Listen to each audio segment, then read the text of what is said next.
Sabay-sabay natin alamin ang mga kaganapan na nangyayari sa ating bansa.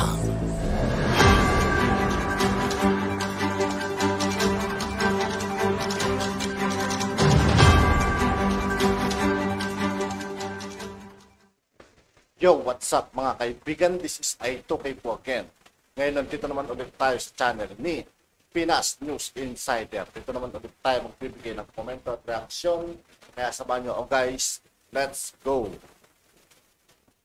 Ito ang balita ngayon. Trending at viral ngayon sa social media. Ang di umano'y balitang muling nag-viral ngayon sa mundo ng social media. Ang naging pasari noon ni Ted Filon sa kanyang programa sa TV5. Hindi man pinangalanan, ngunit sa pool si Pangulong Bongbong Marcos sa kanyang naging pasaring. At dahil sa balita, napanood ko rin yung mga kaibigan, yung narinig ko na rin yung pasaring ni Ted Filon. Kahit wala siyang pinanggit na pangalan mga kaibigan, napagkahalatan na si Pangulong Bongbong Marcos yung tinutukoy niya talaga at mga kaibigan. Dapat ngayon niya sabihin yun mga kaibigan, no? Kung sasabihin niya, malamang kahon-sakon yun. Himas Reyes ngayon yun. Balitang ito, mga Marcos loyalist umalma at binanatan si Ted Filon. Ito ang mainit na balitang pinutakti ngayon ng samut-saring komento mula sa marami sa ating mga kababayan. At marami rin sa kanila ngayon ang hindi napigilan ng kanilang sarili na maglabas ng kanilang hinaing at komento sa mundo ng social media. Pero bago ang lahat, kung bago ka pa lamang, sa lahat ng hindi pa nakasubscribe mga kaibigan kay Pinas News Insider, mag-subscribe na po tayo at huwag nyo rin pong kalimutan mag-subscribe dito sa aking channel. Sa aming channel ay please huwag kalimutang i-like ang video at mag-subscribe at i-click ang notification bell para mas maging updated pa kayo lalo sa lahat pa ng bagong video na i-upload namin. At ito na nga mga kababayan, naging viral nga noon sa mundo ng social media ang naging pasari noon ni Ted Filon sa kanyang programa sa TV5. Hingil di umano sa isang presidential aspirant na takot di umanong magdeklara ng salin kung sakaling ito'y manalo bilang Pangulo. Ayon pa kay Ted Filon, tila takot ang kandidatong ito dahil galing di umano sa nakaw o sa kaban ng bayan ang yaman na tinatamasa ng kanyang pamilya. Hindi man diretsahang tigas ng mukha ni ko na, Ted Filon mga kaibigan. pinangalanan ni Filon, pero halata di umano na si Pangulong Bongbong Marcos ang pinatatamaan nito. Dagdag pa niya, pag nagkataon, papaano mo masasabi sa mga tao sa gobyerno na huwag kayong magnanakaw sa pera ng bayan kung ikaw mismo at ang pamilya nyo ay hinahabol pa ng gobyerno para mabawi ang sinasabing nakaw. Ating matatandaan, nung panahon pa ng kampanyahan, kaliwat kanan ng pangbabatikos at paninira na natatanggap ni Pangulong Bongbong Marcos patungkol sa isyu ng ill-gotten wealth ng kanilang pamilya na matagal nang ipinupukol sa kanila. At ngayon, tila wala na ngang mabatong isyu ang mga kalaban nito sa politika. Katulad na lang ni Leni Robredo, Manny Pacquiao at Isko Moreno, na pawang paninira lamang di umano ang kanilang ginagawa noon kay Pangulong Bongbong Marcos para mapaangat ang kanilang rating noon sa survey sa panahon ng kampanyahan. May pasaring pa nga si Ted Filon. Kung totoo ang mga nadeklara sa inyong salin o takot ka dahil ang tinatamasa mo at ng iyong pamilya, marangyang pamumuhay ay bunga ng inyong pagnanakaw sa pera ng bayan. Kung totoo ang mga nakadeklara sa iyong salin o takot ka dahil ang tinatamas. Ang sarap sigawan ni Ted Filon mga kaibigan, no? Kung sa harap ng maraming tao, bakit niya yan? Malamang sa malamang, ipupo siya. Pag nakarap ng mga Marcos loyalist mga kaibigan, tapos tulad tupad. Murahin ko yan, kapag ng mukha niya, no? Mo at ng inyong pamilyang marangyang pamumuhay ay bunga ng inyong pagnanakaw. At dahil nga dito, maraming mga Marcos loyalists ang hindi nakapagpigil at nagbigay ng kanilang hinaing at komento sa mundo ng social media. At ayon pa sa kanila, nawala na yung respeto at madhanga ko kay Ted Filon. Masyadong bias. Hindi man lang naisip yung nangyari sa bayan niya sa Tacloban, yung Yolanda. Di ba't pinabayaan ng mga iniidolo niyang dilawan? Akala ko ba naman smart at matalino itong si Filon? Hindi pala. Para din palang si Lenny siya kung mag-isip. Kung makapanira o wagas, akala mo may nagawa siyang maganda sa Pilipinas. Huwag niyo nang pansinin yung mga taong sagad sa buto yung inggit dahil wala tayong mapapala o maabot. Ganyan talaga ba sa mga taong itinatak na sa isip ang politika? Kahit tapos na, hindi tumanggap ng pagkatalo. Bahala na ang mga taong ganyan.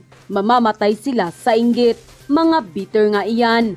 Dapat kung may paratang ka, i-address mo kung sino man ang gusto mong punahin. Then i-demanda mo kung nagsasabi ka ng totoo. Sa laki ng ninakaw na sinasabi nila, bakit walang makita? For more than 3 decades, nothing is proven. The more I watch BBM, the more I admire him. Kaya wala nang bumoto sa dilawan dahil nakakasawa na mga bintang sa mga Marcos. Ang totoong magnanakaw, mga dilawan. Alam niyo po, nakakatawa talaga tong mga dilawan at kakamping, no? Ito po, basahin po natin tong kanilang panawagan ngayon.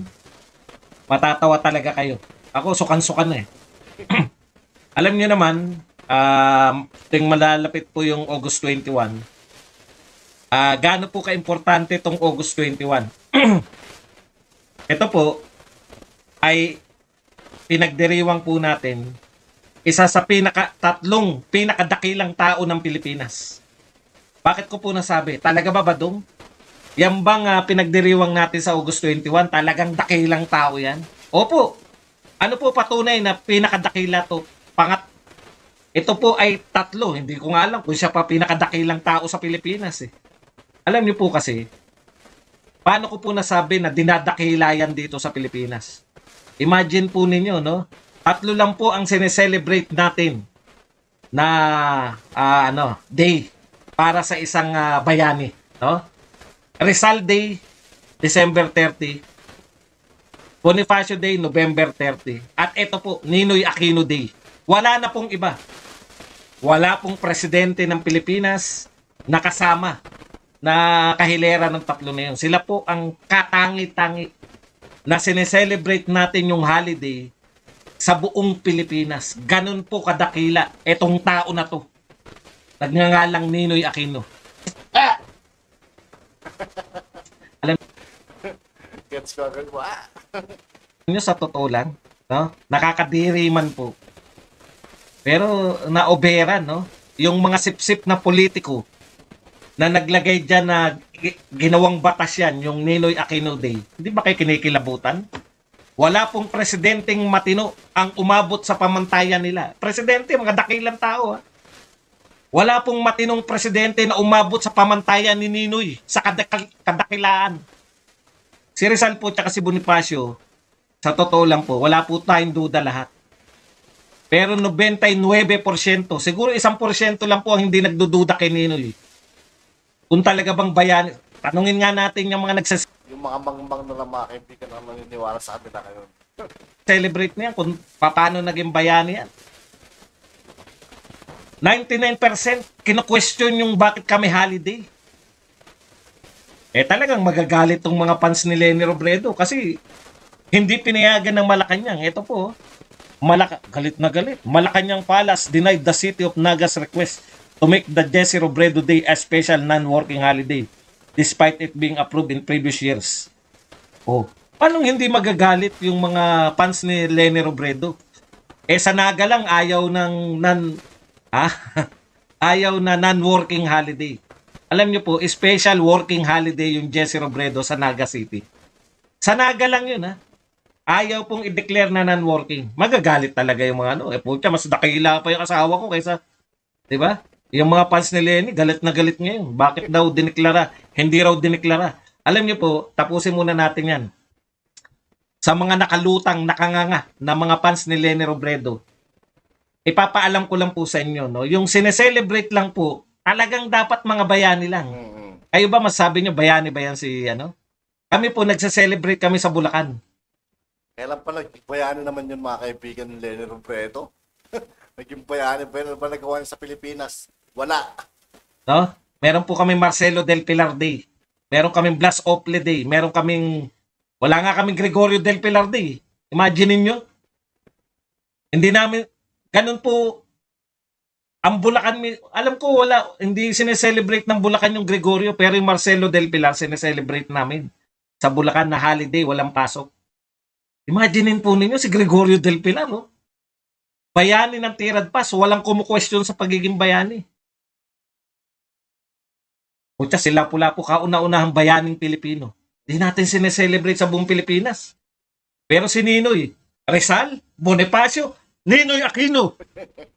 Kahit na anong isip ko talaga, bakit yan nisa-celebrate? Pasensya na yung mga fans. Hindi ko po maintindihan. Pag kayo kaya nyo nang ipaliwanag kung bakit kahilera ni Rizal at ni Bonifacio si Ninoy, yan, susuko na ako. Eh baka pati yung nagpanukala niyan, hindi niya maitatapat kay Rizal at Bonifacio. Eh dahil uto-uto kayo, mahilig kayong mang-uto ng presidente, yan ang nakita natin. Hanggang ngayon, merong Ninoy Aquino Day. Akala nyo ba masaya na sila? Na inihilera kay Rizal, Bonifacio, ganun kadakila si Ninoy, hindi pa rin po sila masaya. Yan po ang mga taong walang kasiyahan. Thank you very much muna kay 999 at napasaya tayo ng kanyang Sana all mga kaibigan, sana all. 8 pala, ng kanyang $99 na pangkape. Thank you very much, 818. Hindi ko talaga titigilan yan. Taon-taon. Taon-taon po natin, tuwing isa-celebrate natin yan at walang pasok, taon-taon kong babanatan yan at sasabihin na kahilera ba ni Ninoy? Si Rizal at Bonifacio? Taon-taon ko kasi sila lang po ang tanging tatlong tao. Si Manuel Quezon, hindi po sineselebrate ng buong Pilipinas. Manuel Quezon na yun, ha? Ama ng wikang pambansa at kung ano-ano pa. Sa Quezon City lang at sa Quezon sineselebrate si Manuel Quezon. Ramon Magsaysay, hindi rin po sineselebrate. Emilio Aguinaldo, kauna-unahang presidente ng Pilipinas, hindi rin sineselebrate ng Kahit nagalit si Kuya Badong buong Pilipinas. Shoutout po sa iyo Kuya Badong. Tito Badong. Shoutout po sa iyo. Si Emilio Aguinaldo po lumaban sa mga Espanyol, lumaban sa mga Kastila, lumaban din sa mga Amerikano. Hindi natin sineselebrate buong Pilipinas. Pero si Ninoy Aquino, nakatangi-tangi na ang naging tanging anong tawag diyan? Kaya po siya natin naging bayani ay dahil naging asawa siya ng Pangulo ng Pilipinas. Ay buong Pilipinas po ang selebrasyon. Hindi naman kasi naging Pangulo mga kaibigan si Ninoy Aquino. Hindi siya naging Pangulo mga kaibigan kung bakit siya naging tinatawag nilang bayani. Isa-isa po yan, kaisa-isa. 3 bayani ng Pilipinas na sineselebrate. Marami pong bayani ang Pilipinas. Pero ang sineselebrate po sa buong kapuluan, mula Visayas, Mindanao, hanggang Luzon, Metro Manila. Tanging 3 lang. Rizal, Bonifacio at si Ninoy Aquino. Ganun po kadakila ang Ninoy Aquino na yan. Kung hindi pa rin kayo magagalit, bahala kayo sa buhay. Hindi ba? Manggigigil talaga kayo. Okay. Grabe, di ba? Pero dapat masaya na sila, di ba? Hindi po. Sabi ko nga sa inyo, walang kasiyahan yung mga yan eh. Ano po ang panawagan nila ngayon? 40 years ng pagkamatay ni Ninoy, ito po ang panawagan ng mga to. Parada para sa hustisya. Anak ng pupa, magrarally pa rin dahil napatay si Marcos. Ay si Ninoy. People's Commemoration of Ninoy Aquino. Ito po ang pamagat ng kanilang parada. Anong kanilang hinihingin? 40 taong walang hustisya. 40 taong walang hustisya. Puta, ginawa nyo ang bayani yan na hindi ka tanggap-tanggap eh. Wala pa rin hustisya si Ninoy. Okay. Kanino pong kasalanan? Okay. Ilang dilawan ang dumaan mga kaibigan. Hindi man lang nila na ilantad kung sino yung pumatay kay Ninoy. Naging presidente si Cory Aquino, si Pinoy. Di ba? Dapat doon pa lang nilabas na nila yung ginawa nila yung hustisya. Tapos hanggang ngayon sinisisipan nila sa Marcos. Bongbong Marcos kasi ikaw presidente ngayon. President Bongbong Marcos, kasalanan mo yan. Inabutan ka ng 40 years ng kamatayan ni Ninoy, hindi mo nalutas kung bakit namatay si Ninoy. Isisisi nyo sa naabutan yung 40 years? Sisingilin nyo na naman si Marcos. Siningil nyo na yung tatay. Ngayon sisingilin nyo yung anak dahil wala pa rin katarungan si Ninoy. 40 years buhat nung pinatay. Talagang kahit hindi ka marunong magmura, mapapamura ka sa mga hayop na to eh. Yun din lang napapansin ko mga kaibigan. Ayoko sana magmuna pero hindi ko maiwasan eh. Diba? 40 years na namatay, sisingilin nyo naman ngayon. Magmamarcha po sila. Buti na lang. Alam nyo, mga 3 lang siguro sasama sa kanilang motorcade. O, yung mga nag-aabang po, no? Yung mga gusto pong sumama. 7:30 po. Ang assembly point ay sa Baclaran Church. 10 a.m. Nasa Santo Domingo po. At magpapamisa sila. Pag marami po tao, mag-e-ed sa people power na yung mga yan.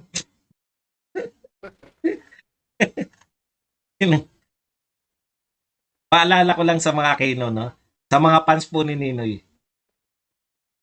Kung hindi nyo po nakamit ang katarungan sa panahon ni Cory Aquino at sa panahon ng kanyang anak na si Noynoy, pwede po ba huwag nyong hingin ng katarungan na ngayon? Kasi tapos na eh. May prescription po. Tapos na po lahat ng uri ng prescription. Maging masaya kayo na kahilera ni Rizal at kung ako kung may magiging congressman isa lang po batas na unahin ko. Yan lang. Tanggalin niyang Ninoy Aquino Day. At alam ko magdidiwang Takbo ka nga, Kuya Badong. Mag-congressman ka nga. Go, Kuya Badong. ang buong sambayanan. Ibalik sa mga tunay na may-ari. Hindi lang po yan Ninoy Aquino Airport. Lahat po ng ipinangalang kay Ninoy Aquino. Parks and Wildlife, Ninoy Aquino Stadium, Ninoy Aquino Avenue, Ninoy Aquino Tree, Ninoy Aquino Christmas Tree, Ninoy Aquino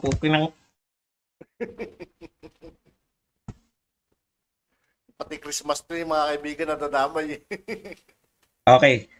Nagse-celebrate po kayo kahit hindi nyo po alam dahil holiday po. Holiday po ang Ninoy Aquino Day. Ibig sabihin, for celebration.